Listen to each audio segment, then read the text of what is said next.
Well, hi, everybody. I'm Don Stewart, and welcome to our second edition of Breaking News for this Friday, the 12th day of September, 2025. And we have much more information on the arrest today of the murder of Charlie Kirk. We'll do that as our top story. Then there's some other important headlines also to get to you, namely about Israel and also about what's going on with respect to Russia and NATO. So let's get right to them. The face of evil, Kirk Assassin Tyler Robinson is in custody. This is a Breitbart story we'll do. France forward deploying fighter jets to Poland after Russian drone incursion. Another Breitbart story. Israel's Qatar gamble. When winning the battle means losing the war. That's from Israel HaYom. The UN overwhelmingly, we talked about this, passes non-binding resolution to establish Palestinian state without Hamas. And then Israel, in the Times of Israel, says there will be no Palestinian state as Netanyahu signs a plan for E1 settlement expansion. So a lot's going on. All right, let's get with this top story. We follow up on our breaking news that we did earlier this morning about it. They had captured the murder of Charlie Kirk. Charlie Kirk assassin Tyler Robinson has been arrested. He's the face of evil. A couple things they have on him. He messaged a roommate about a need to retrieve a rifle. The assassin also is in custody after confessing to his father. And Utah Governor Spencer Cox revealed Friday that bullet casings in the rifle allegedly used by Tyler Robinson to assassinate Charlie Kirk were etched with a variety of messages, including one that read, "Hey, fascist, catch." Robinson, 22, was arrested Thursday evening, apparently after his father had turned him in. Cox said that the Robinson family and friends had cooperated with investigators in corroborating clues linking him to the assassination. Cox reiterated that the bolt-action rifle that had allegedly been used in the assassination had been recovered, wrapped in a dark towel in a wooded area behind the Utah Valley University campus where Kirk was shot. Cox said investigators noted inscriptions that had been engraved on casings found with the rifle. Inscriptions on a fired casing read, "Notice bulges. Ow-oh. What's this?" Inscriptions on three unfired casings read, "Hey, fascist, catch," and then up arrow symbol, right arrow symbol, and three down arrow symbols. A second unfired casing read, "Oh, Bella Chow, Bella Chow, Bella Chow, Chow, Chow," and a third unfired casing read, "If you read this, you are gay, LAMO." Now, the notice bulges, the governor went on to say, message, according to Know Your Mem, is a reference to gay sexuality associated with the furry phenomenon, which refers to attraction to cartoon animals. The arrow symbols may have been a video game reference. The phrase Bella Ciao is reportedly associated with the left-wing songs, loosely linked to a 20th century Italian opponents of fascism. Early reports had suggested the casings had anti-fascist and transgender messages. Cox said that family members had shared images of messages with Robinson, confirming that he had made the engravings on the bullet casing. So this is a slam dunk. He is done. The man is vile. He is horrible, as you can see, 22 years of age, and he will spend the rest of his life in jail until they take him out and execute him, which hopefully they'll do under Utah law. So thankfully he's in custody. At least we don't have to worry about this about him any longer, trying to find the murder of Charlie Kirk. However, our command from the Lord Jesus remains to go into all the world and make disciples, Matthew 28:18, and that's our job. That's our responsibility. Charlie did that very wonderfully well in his life and ministry, and I trust we will do it all the more now that we have been encouraged by this within 48 hours, this wonderful thing that we just saw, a wonderful revelation Donald Trump mentioned this morning on Fox and Friends, and then the press conference later there in Utah. And it's just fabulous that this man is in custody. It's horrific what he did, horrific attitude, horrific evil person. And sadly for him and his family, he will be paying for it the rest of his life. All right, let's move on now to some other stories. This is a piggyback on our one we did earlier about Poland and the drones and Russia sending drones over into Poland that Poland shot down. Uh, this is from the AP. France forward deploying fighter jets to Poland after Russia drone invasion. It's also a Breitbart story. France said it's deploying fighter jets to Poland, and Britain announced fresh sanctions on Russia's oil revenues and war machine Friday, as European countries took steps to deter Moscow's aggression after an incursion by Russian drones into Polish territory. French President Emmanuel Macron said he would deploy three advanced Rafale fighter jets to help protect Poland's airspace and NATO's eastern flank to fulfill a commitment to Polish Prime Minister Donald Tusk. The Rafales will patrol alongside other NATO aircrafts in a deployment that will include munitions and personnel on the ground, the French defense minister said. The security of the European continent is our top priority. We will not yield to Russia's growing intimidation, he posted on X, formerly Twitter. He said the deployment was discussed with both NATO Secretary General Mark Rutte and British Prime Minister Keir Starmer. As we mentioned earlier today, multiple Russian drones crossed into Poland on Wednesday, prompting NATO to send fighter jets to shoot them down and underlining long-held concerns about Russia's three-year war in the neighboring Ukraine expanding. There's worries, of course, that continue to expand. Russia said it did not target Poland, and Moscow ally Belarus said the drones went astray because they were jammed. But European leaders have expressed certainty that the incursions were a deliberate provocation by Russia. The new sanctions announced by Britain on Friday includes bans on 70 vessels that the UK says are part of Russia's shadow fleet that transports Russian oil in defiance of sanctions already in place. Some 30 individuals and companies, including Chinese and Turkey-based firms, also were sanctioned for their part in supplying Russia with electronics, chemicals, explosive, and other weapons components. All right, as we see, it's getting dicier by the day. We will keep you posted because this is a very harrowing story. It literally could lead to World War III, which of course we don't want to see. Hopefully, cooler heads will prevail. But NATO is not taking anything from Russia. They're defending Poland, and we'll just see what takes place next. Now we're going to move to the Middle East. The next story looks at the attack on Hamas leadership that seemingly failed and its consequences. But we will have something else to say about that in a minute too. Headline number 3 from Israel: HaYom. Israel's Qatar gamble when winning the battle means losing the war. After 2 years of war, not only our adversaries in the world, but also our friends struggle to understand where Israel is heading. And the operation in Qatar, for many, was pouring a barrel of oil on the fire that was already burning around the globe in vain. Let's get through the night safely, an Israeli official who frequents government quarters summarized his concern. We spoke mere hours after Israeli missiles struck the Hamas compound in Doha. As hours passed and doubts grew about whether the operation succeeded, Israeli anxiety increased. A friendly source in the U.S. State Department reminded me that during those hours how Ronald Reagan reacted to Israel's 1981 attack on Iraq's nuclear reactor. Publicly, the president then used the word disappointment, exactly the same word the Trump administration chose this week. Meanwhile, in the closed room, at least according to what Richard Pearl, a senior Reagan official, later said, the president thought it was a great operation. It's unclear which historical version is correct, as many denied Pearl's version. Of course, talking about 1981 and Ronald Reagan.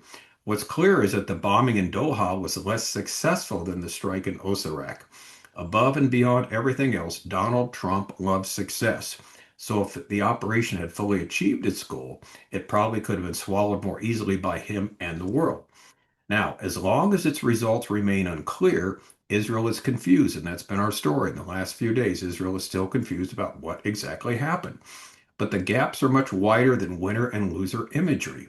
In Israel's view, Qatar is an inseparable part of the massacre and Hamas's biggest financier. Every second person on the street will tell you that not only are Hamas leaders in Qatar marked for death, but so are also the Emirate leaders themselves. Keep this in mind. All right, we'll be talking about this in a minute. On the other hand, in the U.S. and globally, Qatar is viewed quite differently. In the American establishment, it's considered a U.S. ally that, among other things, hosts the largest American base in the Middle East. Additionally, Qatar's investments are worth trillions of dollars in the U.S. economy and are very important to Trump. Many senior figures around him have done or are doing business with Doha, of course, capital of Qatar. The Israeli move put them in a very uncomfortable position. Moreover, Qatar had cultivated an international status in recent years. It invests large sums of money in many countries and makes peace between nations. But only we know that the same Qatar simultaneously spreads hatred against Israel and the Muslim Brotherhood ideology through sophisticated means. The world doesn't understand this yet. So an attack on it, that's an attack on Qatar and its sovereignty, isn't comparable to an interception in Africa, but constitutes a shocking international event, especially in the Arab world. There, conspiracy theories join factual reality. It's hard for us to believe, but the dizzying Jewish success to strike everyone who rose to destroy us, namely Iran, Syria, Lebanon, Gaza, Yemen, and now Qatar, fuels an absurd theory spreading among our neighbors. Now, here's the theory. According to this theory, Israel intends to soon realize the biblical vision of Greater Israel, from the Mediterranean Sea to the Euphrates and Tigris, no less. That's what the masses believe. That's the masses in the Arab world. This fear apparently also drove Arab leaders to make pilgrimage to Doha the day after the operation. Even MBS Mohammed bin Salman from Saudi Arabia, the great enemy of the Al Thani family in Qatar, and who initiated the Arab boycott of Qatar in the previous decade, embraced the dangerous emirate this week. This wasn't the result Israel anticipated. All this tension added to the already depleted international oxygen. After 2 years of war, not only are our adversaries in the world, but also our friends struggling to understand where Israel is heading. And the operation in Qatar for many was pouring a barrel of oil on the fire that was already burning around the globe in vain. It's not certain that people in Israel fully understand this. Against all the storms that will rage around, Trump and his administration are with us at least for now. Netanyahu's team knew it would be hard to justify the Qatar operation to him. Therefore, it was agreed in advance to explain to the president that striking Hamas abroad, their leaders, is a lever for advancing the hostage deal, which he, as is known, very much wants. Perhaps that's why his response was relatively restrained. The White House spokesperson emphasized that Hamas deserves to be eliminated, but criticized the operation's location. The question that's currently too early to answer is what are the long-term implications that will be both from the Trump administration and the rest of the international community. Now, sadly, this is the realistic view of what's going on right now. Israel had a chance to take out all the Hamas leaders. It seems they took out none of them, none of the major ones anyway. And the Middle East now is basically convinced that they're going for the greater Israel to destroy Qatar, destroy all the Middle Eastern countries to, bring Israel's borders up to exactly what God told Abraham that they would be. Now, Israel's not trying to do this. This will happen, by the way. Bible tells us this in the future during the millennium. Israel will get to the original borders God told Abraham and his descendants, but not right now. So it's sad that this, while realistic view in this situation, does not fit the Muslim mindset. The Muslim mindset is very worried about Israel. They've seen the military prowess that they have. They're scared that they're going to go after their own country. So we'll keep an eye on this. But let's just remember something. Israel missed this opportunity in Qatar with the Hamas leadership. But don't think for 1 second they're not going to try again. So let's keep our eyes on Qatar, okay, and see what takes place. All right, now, headline number 4, and here's something that we expected, although it's just, sort of done for show. UN overwhelmingly passes non-binding resolution to establish Palestinian state without Hamas. This is from the Times of Israel. The UN General Assembly votes overwhelmingly to endorse a declaration outlining tangible, time-bound, and irreversible steps towards a two-state solution between Israel and the Palestinians without the involvement of Hamas. 142 countries vote in favor of the non-binding resolution enshrining the New York Declaration, which also calls on Hamas to release all passages and condemns the terror group's October 7th onslaught. Joining Israel and the United States in opposing the resolution were Argentina, Hungary, Micronesia, Nauru, Palau, Papua New Guinea, Paraguay, and Tonga. 12 countries abstained. It also calls for collective action to end the war in Gaza, to achieve a just peace and lasting settlement of the Israeli-Palestinian conflict based on the effective implementation of the two-state solution.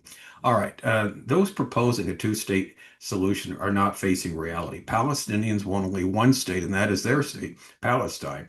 And indeed, they want it without any Israelis or Jews living in the promised land. So this will never become a reality.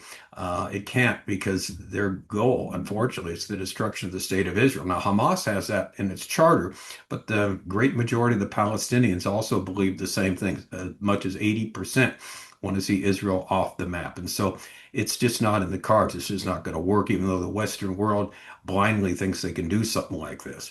There's been a Palestinian state for 20 years, actually, next to Israel and Gaza called Hamas. And how's that working out for you?